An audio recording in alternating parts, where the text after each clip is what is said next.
Good morning all. My name is Dhiren, studying class 1 in JVMS. I would like to talk about the importance of water.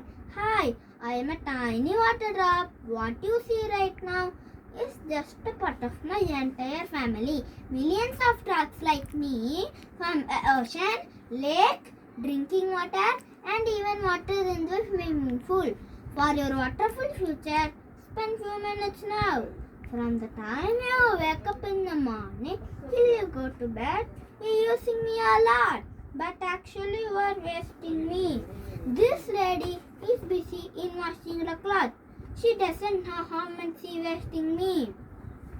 The water is overflowing and simply wasting. Oh, somebody has forgotten to close the tap. Here also, so much of drinking water is being wasted. So my kind request is, please don't waste me.